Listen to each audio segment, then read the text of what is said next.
Welcome to Hyderabad express TV. అండగా ఉంటామని ప్రధాని నరేంద్ర మోదీ భరోసా.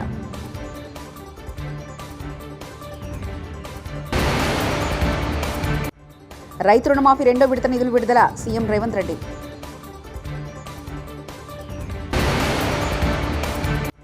చట్టం ప్రకారమే నా తల్లిదండ్రులకు పోడు భూముల హక్కు వచ్చింది మంత్రి సీతక్క.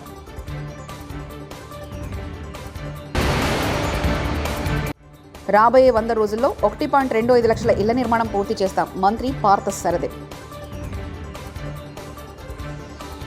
మరో ఎక్స్ప్రెస్ రైలు పట్టాలు తప్పింది. జార్ఖండ్లోని సౌత్ ఈస్ట్ రైల్వే పరిధిలోని చక్రధర్పూర్ డివిజన్లో బడాబాంబు సమీపంలో మంగళవారం తెల్లవారుజామున ముంబై హౌరా ఎక్స్ప్రెస్ రైలు పట్టాలు తప్పింది. మొత్తం 12 బోగిల్లో 10 పట్టాలు తప్పాయి. ఈ ప్రమాదంలో 2 మరణించగా 20 మందికి పైగా గాయపడ్డారు. వైద్య చికిత్స కోసం వారిని బడాబాంబ్ ఆసుపత్రికి తరలించారని రైల్వే శాఖ వెల్లడించింది. అయితే మెరుగైన వైద్య చికిత్స కోసం వారందరినీ చక్రధరాపూర్కు పంపినట్లు తెలిపింది. కొండ చర్యలు విరిగిపడంతో పైనాడులో పరిస్థితి భీతావహంగా మారింది. మొప్పాడిలో గల పలు ప్రాంతాల్లో కొండ చర్యలు నేరుగా ఇళ్లపై పడ్డాయి. దీంతో 43 మంది వరకు చనిపోయారని అధికారులు ప్రకటించారు. వీరిలో 3 చిన్నారులున్నారు. పోలీసులు, అగ్నిమాపక సిబ్బంది, ఎన్డీఆర్ఎఫ్ సిబ్బందితో సహా చర్యల్లో పాల్గొన్నారు. పరిస్థితి తీవ్రత దృష్ట్యా కేరళ ప్రభుత్వం ఆర్మీ సాయం కావాలని కోరింది. దీంతో భారత ఆర్మీ రంగంలోకి దిగింది. కొండ చర్యలు విరిగిపడంతో మండక్కై, చూరల్మాల, అటమాల, నుల్పుజా గ్రామాల్లో పరిస్థితి దయనీయంగా మారింది. ఎన్నికల ముందు కాంగ్రెస్ ఇచ్చిన మాట ప్రకారం రైతు రుణమాఫీ రెండో విడత నిధులు మంగళవారం ముఖ్యమంత్రి రేవంత్ రెడ్డి విడుదల చేశారు.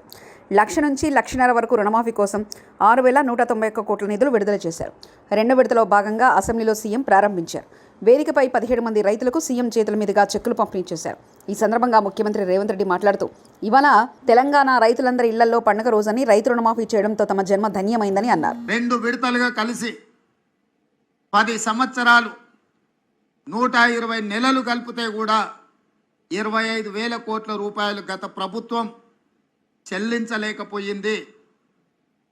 మేము అంచనాలేసి బ్యాంకుల నుంచి వివరాలు తెప్పించుకొని కమర్షియల్ బ్యాంక్సే కాకుండా అగ్రికల్చరల్ బ్యాంక్స్ నుంచి కూడా రైతులకున్న అప్పుల వివరాలు తెచ్చుకున్నప్పుడు 31,000 కోట్ల రూపాయలు దాదాపుగా లెక్క తేలింది. మంత్రివర్గ సమావేశంలో 31,000 కోట్ల రూపాయల రుణమాఫీ చేసి తీర్థమన్నప్పుడు అప్పుల్లో కూరుకుపోయిన తెలంగాణ రాష్ట్రం, ఆర్థిక సంక్షోభాన్ని ఎదుర్కొంటున్న తెలంగాణ రాష్ట్రం ఏ విధంగా ఈ రైతులకు రుణమాఫీ చేస్తారని చెప్పి చాలామంది మాట్లాడడం జరిగింది. కొంతమంది శాపనార్థాలు పెట్టడం జరిగింది. వాళ్ళు చేసిన అప్పులు వాళ్ళకి తెలుసు కాబట్టి వాళ్ళు ఒక నమ్మకంగా ఉన్నారు, ఎట్టి పరిస్థితుల్లో వీళ్ళు చెల్లించరు. ఆగస్టు నెలలో ఏదైతే మాట ఇచ్చిండో మాట తప్పుతాడు అని నేను మా ఆర్థిక మంత్రి గారు మా అధికారులతో కూలంకషంగా చర్చించి ఇటు వ్యవసాయ శాఖ అధికారులు అటు ఆర్థిక శాఖ అధికారులను అందరినీ కూర్చోబెట్టి ఎట్టి పరిస్థితుల్లో రుణమాఫీ జరిగి తీరవలసిందే, దీంట్లో ముందుకు వెళ్ళవలసిందే, ఈ సంక్షోభాన్ని ఈ సమస్యను పరిష్కరించాల్సిందే అని చెప్పి ఖచ్చితంగా కూర్చొని ప్రణాళికలు రచించి అన్ని రకాలుగా నిధుల సమీకరణ చేసి ఈనాడు రెండవ విడత 6,198 కోట్లు దాదాపుగా 6,40,000 మంది పైచిలకు రైతు కుటుంబాలకు ఈరోజు చెల్లిస్తున్నాము. మొదటి విడతలో 6,098 కోట్లు దాదాపుగా 11.5 లక్షల రైతు కుటుంబాలకు లాభం జరిగితే ఈరోజు దాదాపుగా 6,198 కోట్లు 6.5 లక్షల రైతు కుటుంబాలకు మేలు జరుగుతుంది రెండో విడతల అని చెప్పి నేను గర్వంగా ఈ వేదిక మీద నుంచి తెలంగాణ రైతాంగానికి విజ్ఞప్తి చేస్తున్నా. ఇది మా చిత్తశుద్ధి, ఇది మా పరిపాలన దక్షత. కాంగ్రెస్ పార్టీ గురించి ఒక మాటలో చెప్పాలి అని అంటే, పండిత్ జవహర్లాల్ నెహ్రూ గారి నుంచి మొదలు పెడితే లాల్ బహదూర్ శాస్త్రి వరకు దేశ భద్రత, ఆహార భద్రతకు అత్యంత ప్రాధాన్యత ఇచ్చినాం. అందుకే ఆనాడు జై జవాన్ జై కిసాన్ అనే నినాదంతో కాంగ్రెస్ పార్టీ ప్రజల దగ్గరికి వెళ్ళింది. జవహర్లాల్ నెహ్రూ గారు హరిత విప్లవాన్ని తీసుకొస్తే లాల్ బహదూర్ శాస్త్రి గారు ఆహార భద్రతకు సంబంధించిన నిర్ణయాలు తీసుకున్నారు. ఆనాడు బాక్రానంగల్ డ్యాం నుంచి మొదలు పెడితే ఈనాడు నల్గొండ జిల్లాలో ఉన్న నాగార్జున సాగర్ వరకు ఆనాడు పండిత్ జవహర్లాల్ నెహ్రూ గారు ప్రధానమంత్రిగా తొలినాళ్లలోనే వ్యవసాయ రైతుల యొక్క కష్టాలను గుర్తించి బీడులుగా మారి ఎడారులుగా ఉన్న ఈ దేశాన్ని పచ్చని పైర్లతో తీర్చిదిద్దాలి అని చెప్పి సాగునీటి ప్రాజెక్టులను నిర్మించి రైతులను ఆదుకోవడం జరిగింది. రైతు ఒక ఎకరం పొలం దున్నడానికి 6,000 నుంచి 8,000 వరకు ఖర్చు వస్తే నాటు పెట్టడానికి 5,000, ఎరువులకు 3,000 ఖర్చు అవుతుంది. బీఆర్ఎస్ ప్రభుత్వం ఎకరాకు 5,000 ఇచ్చి ఏదో రైతును ఉద్ధరించినట్లు, రైతును రాజు చేసినట్లు చెప్పుకుంటున్నారంటూ కాంగ్రెస్ ఎమ్మెల్యే వేముల వీరేశం వ్యాఖ్యానించారు. 5,000 రూపాయల ఖర్చు వస్తుంది అధ్యక్ష. ఎరువులకు వచ్చేసి దాదాపు 3,000 చిల్లర ఖర్చు వస్తుంది అధ్యక్ష. దీన్నన్నిటిని కూడా వాళ్ళు 5,000 ఇచ్చి రైతుకి ఏదో అద్భుతాలు చేస్తున్నట్టు, రైతుని ఏదో రాజు చేస్తున్నట్టు ఒట్టి గబ్బా కొట్టుకురు తప్ప రైతుకు జరిగింది, రైతుకు వనగూరింది, రైతుకు మేలు జరిగింది మాత్రం శూన్యం, శుద్ధ తప్పు అనేటువంటి ఒక విషయాన్ని ఈ సందర్భంగా మీ ద్వారా ప్రభుత్వం దృష్టికి, గౌరవ వ్యవసాయ శాఖ మంత్రి దృష్టికి తీసుకొస్తున్నటువంటి అధ్యక్ష. అసలైన రైతులకు రైతు భరోసా వేయాలని ఈ సంవత్సరం లేటుగా వేశాం. కొద్ది రోజుల్లోనే రైతు భరోసాపై విధి విధానాలు ఖరారు చేస్తామంటే మంత్రి తుమ్మల నాగేశ్వరరావు తెలిపారు. గతంలో జరిగినటువంటి పద్ధతులకు భిన్నంగా నిజమైనటువంటి రైతుకి ఆ డబ్బు అందాలి అని చెప్పి ఆకాంక్షతోటి కొంత సమయం తీసుకున్నాం. తప్పకుండా ఈ సంవత్సరం కొద్ది కాలంలోనే దాని యొక్క విధి విధానాల్ని ఏర్పాటు చేస్తామని చెప్పి కూడా మీకు ఈ సందర్భంగా మనం చేస్తున్నాం. చట్టం ప్రకారమే తన తల్లిదండ్రులకు పోడు భూముల హక్కు వచ్చిందని మంత్రి సీతక్క తెలిపారు. దాన్ని ఏదో దానం చేసినట్లు గత ప్రభుత్వ పాలకులు చెప్తున్నారని మండిపడ్డారు. శాసనసభలో బడ్జెట్ సమావేశాల సందర్భంగా ఆమె మాట్లాడారు. సీతక్క తల్లిదండ్రుల పోడు భూములపై సభలో భారస ఎమ్మెల్యే ప్రశ్నించగా ఆమె ఈ మేరకు స్పందించారు. అప్పటిదాకా కాంగ్రెస్లోనే ఉన్నాడు అంటే కాంగ్రెస్ ప్రభుత్వం యొక్క కార్యక్రమాలు నచ్చాయి కదా అధ్యక్ష. ఈరోజు ఈ రాజ్యాంగం ద్వారా ఎస్టీ స్టేటస్ ఇచ్చిందే ఎస్సీ ఎస్టీలకు కాంగ్రెస్ ప్రభుత్వం అధ్యక్ష. అదేవిధంగా సోదడికి కూడా రిజర్వేషన్ రావడానికి ఆ రోజు 1976లో ఇందిరమ్మ గారు మరి తీసుకొచ్చినటువంటి రిజర్వేషన్ తోటే ఈరోజు సోదరుడు ఈరోజు ఎమ్మెల్యేగా ఇక్కడ రావడం జరిగింది. ఇంకొకటి గత ప్రభుత్వం మరి లోకల్ రిజర్వేషన్ కాంగ్రెస్ ప్రభుత్వం తీసేసిందనే విధంగా మాట్లాడారు. గతంలో జీవో నెంబర్ 3 తీసుకొచ్చి ఏజెన్సీ ప్రాంతాలలో ఐటీడీఎల్ ద్వారా వేలాది మందికి ఉద్యోగాలు ఇచ్చిన ఘనత కాంగ్రెస్ ప్రభుత్వంది. కానీ మీరు సరిగ్గా ఆర్గ్యుమెంట్ చేయక అది కోర్టులో పోయింది. మీరు ఇచ్చిన 10% రిజర్వేషన్ కూడా ఎలక్షన్స్ ముందు ఇచ్చారు, అది కూడా ఇవాళ కోర్టులోనే ఉంది సార్. కాబట్టి మాట్లాడేటప్పుడు కూడా కొంచెం ఆలోచించాలి. అదేవిధంగా పోడు భూముల చట్టం వందల సంవత్సరాలుగా అడవులలో బతుకుతున్నటువంటి అనగారిన ఆదివాసీ గిరిజన వర్గాలకు మరి పోడు భూముల చట్టం 2006 ద్వారా హక్కు కల్పించినటువంటి ఘనత శ్రీమతి సోనియా గాంధీ గారు యూపీఏ చైర్పర్సన్గా, అదేవిధంగా ఆనాటి ప్రధానమంత్రి మన్మోహన్ సింగ్ గారు సార్. కాబట్టి ఇంకా కొన్ని మైనార్టీల గురించి మేము వచ్చి 10 నెలలు అయింది, మీరు 10 సంవత్సరాలు అన్నారు. 12% రిజర్వేషన్ ఇస్తా అన్నారు, మరి 10 సంవత్సరాలైనా ఇవ్వలేదు. అది మీరు మాట్లాడాల్సిన అవసరం ఉంది సార్. అదే కాకుండా దళిత బంధు పేరుతోటి మోసం చేసినామన్నారు. ఇందులో ఆల్రెడీ 2,000 కోట్ల రూపాయలను ఈ సంవత్సరానికి గాను మరి పెట్టడం జరిగింది.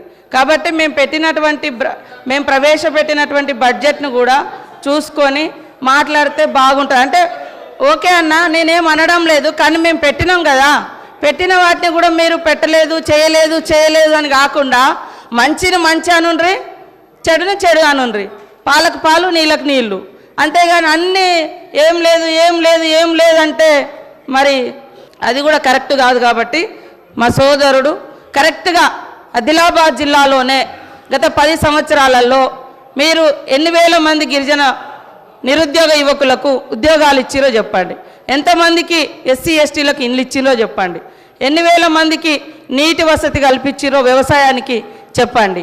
అదేవిధంగా మైనార్టీలకు సంబంధించి కూడా రిజర్వేషన్లు, ఉద్యోగాలు, ఇండ్లు ఏమిచ్చిరో చెప్పండి. మేము 10 నెలలు కూడా కాదు, 8 నెలల ఇప్పుడు మా బడ్జెట్లో అన్నీ పెట్టడం జరిగింది. కాబట్టి ఇవన్నీ ఆలోచించి మాట్లాడాల్సిందిగా మా సోదరుని కోరుతా ఉన్నా అధ్యక్ష. ఇప్పుడు మాట్లాడినటువంటి మంత్రి గారి తల్లిదండ్రులకు కూడా ఆర్ఎఫ్ఆర్ పట్టాలు ఇచ్చింది కేసీఆర్ గారు అని చెప్పేసి గుర్తుంచుకోవాలని చెప్పేసి సభగా తెలియజేస్తున్నాం. అదేవిధంగా నా తల్లిదండ్రులు అంటుండ్రు. నా తల్లి తండ్రి 2006 అటవీ హక్కుల చట్టానికి అర్హులు. వాళ్ళు ఎక్కడ దానం తీసుకోవాలి. ఒక ఆదివాసీ బిడ్డలుగా పోడు కొట్టుకుంటే 10 ఎకరాల వరకు హక్కు సోనియమ్మ పెట్టినటువంటి చట్టం. దాని ప్రకారంగా వాళ్ళకు వచ్చింది. ఏది దానం రాలే. నా తండ్రి రెక్కలు ముక్కలు చేసుకొని అడవి కొట్టుకొని బతికే తండ్రి. ఈ రోజు కూడా మా నాన్న రోజు గుట్టకే పోతాడు. సార్, నేను మంత్రినైనా ఎమ్మెల్యే అయినా రోజు అడవికి వెళ్ళి మా ఊర్లో పోయి ఎంక్వైరీ చేయండి. కాబట్టి ఏది ఉచితంగా రాలే, చట్ట ప్రకారం వచ్చినటువంటి హక్కు. కాబట్టి దానం ఇచ్చినాం అని మాట్లాడకండి. అది నా హక్కు. ఆదివాసీ బిడ్డగా కాంగ్రెస్ ప్రభుత్వం పెట్టినటువంటి హక్కు ప్రకారం నా తండ్రికి పోడు భూముల పట్టా హక్కు వచ్చింది. అది కూడా మీ ప్రభుత్వం వచ్చిన తర్వాత 10 ఏళ్ల తర్వాత ఎన్నికల ముందు మీరు తీసుకున్నారు. అప్పటిదాకా చాలామంది గిరిజనులకు పట్టాలు రాక ఇబ్బంది పడ్డ మాట వాస్తవము. కాబట్టి ఈరోజు కూడా మరి కాంగ్రెస్ ప్రభుత్వంలో మీరు రైతు బంధు తీసుకునేటోళ్ళు, ఎమ్మెల్యేలు, మంత్రులు ఉన్నారు. అదేవిధంగా ఇంకా రకరకాల స్కీమ్స్ తీసుకుంటూ ఉన్నారు. అంటే ఒక ఆదివాసిని అయినందుకేనా సార్ పదే పదే ఈ ఎమ్మెల్యే తల్లిదండ్రులకు ఇచ్చినాం, ఎమ్మెల్యే తల్లిదండ్రులకు ఇచ్చినామని చెప్తారు. అది నా హక్కు. నేను ఎమ్మెల్యే కాకముందు నుంచి కూడా నా తండ్రి నా తల్లి అడవిని ఆధారంగా చేసుకుని రాబోయే 100 రోజుల్లో 1.25 లక్షల ఇళ్ల నిర్మాణం పూర్తి చేశాం. ఏడాది కాలంలో 8.25 లక్షల ఇళ్ల నిర్మాణం చేపట్టనున్నాం. గత ప్రభుత్వం ఎన్టీఆర్ ఇళ్ల లబ్ధిదారులను పక్కన పెట్టింది. ఇల్లు పూర్తయిన పేషెంట్లు చేయని వారికి చెల్లింపులు చేయాలి. ఇప్పటికే ప్రారంభించిన ఇళ్లను పూర్తి చేస్తాం. మంత్రి ప్రార్థసారథి. నేను అంతేకాకుండా గత ప్రభుత్వం ఉద్దేశపూర్వకంగా ఎన్టీఆర్ హౌసింగ్ ద్వారా లబ్ధి పొందిన లబ్ధిదారులకి డబ్బులు పేమెంట్ ఇవ్వకోకుండా ఎగ్గొట్టిన విషయం అందరికి తెలిసిందే. 5 సంవత్సరాల నుంచి కూడా ఆ పేదవాళ్ళందరూ కూడా తీవ్ర ఇబ్బందులు పడతా ఉన్న విషయం అందరికి తెలిసిందే. ఏ ప్రభుత్వం అయినా సరే గత ప్రభుత్వం చేసిన మంచి కార్యక్రమాలని కొనసాగించాల్సిన నైతిక బాధ్యత ఉన్నప్పటికీ కూడా కేవలం కక్షపూరితంగా తెలుగుదేశం ప్రభుత్వం శాంక్షన్ చేసిన ఇల్లు కాబట్టి వాళ్ళకి ఇవ్వకూడదనే ఏకైక ఉద్దేశంతో ఇల్లు పూర్తి చేసిన వాళ్ళకు కూడా డబ్బులు ఇవ్వకోకుండా నిర్లక్ష్యం చేసిన విషయం మనందరికి తెలిసిందే. మరి ఈ రోజు ముఖ్యమంత్రి గారు వారందరికీ కూడా పేమెంట్ ఇవ్వమని చెప్పేసి ఆదేశాలు ఇవ్వడం జరిగిందని చెప్పేసి కూడా తెలియజేస్తా ఉన్నాను. అదేవిధంగా ఇప్పుడు ఏదైతే హౌసింగ్ ప్రోగ్రామ్ జరుగుతుందో వాటి మీద ఎంక్వైరీ వేసి ఎక్కడైనా సరే అనర్హులైన లబ్ధిదారులు ఉన్నారా, తర్వాత మోడర్న్ టెక్నాలజీస్ వినియోగించుకుని నిర్మాణంలో ఏమన్నా లోపాలు ఉన్నాయా, పేదవాడికి నష్టం జరగకోకుండా అన్ని విషయాల్ని కూడా పరిశీలించమని చెప్పేసి కూడా ఆదేశించడం జరిగిందని చెప్పేసి నేను మనవి చేస్తా ఉన్నాను. ఎగువ ప్రాంతాల్లో కురుస్తున్న భారీ వర్షాలతో శ్రీశైలం జలాశయానికి వరద నీరు పొట్టెత్తింది. సోమవారం 3 గేట్లను 10 మీటర్ల మేర ఎత్తి నీటిని దిగువకు విడుదల చేసిన అధికారులు తాజాగా మరో 2 గేట్లను ఎత్తారు. దీంతో మొత్తం 5 గేట్ల ద్వారా నీరు దిగువన ఉన్న నాగార్జున సాగర్ వైపు ప్రవహిస్తుంది.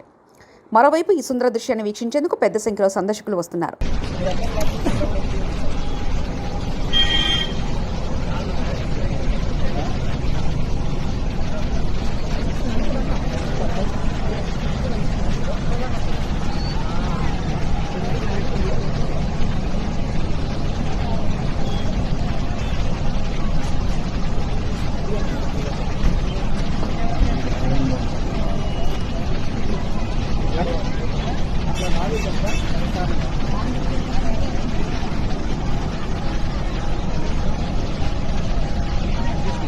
సార్ అక్కడ వెహికల్స్ ఎట్లా పోయినాయి?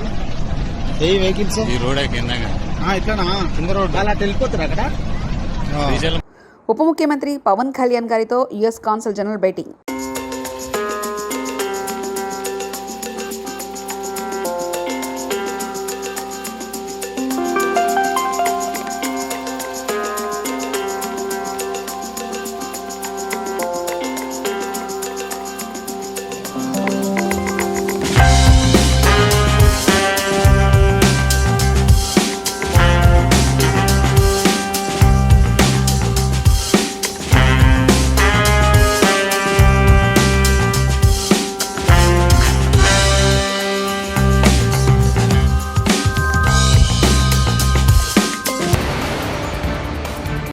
అండగా ఉంటామని ప్రధాని నరేంద్ర మోదీ భరోసా.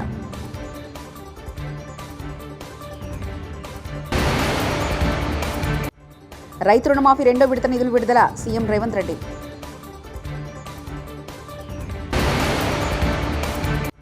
చట్టం ప్రకారమే నా తల్లిదండ్రులకు పోడు భూముల హక్కు వచ్చింది మంత్రి సీతక్క.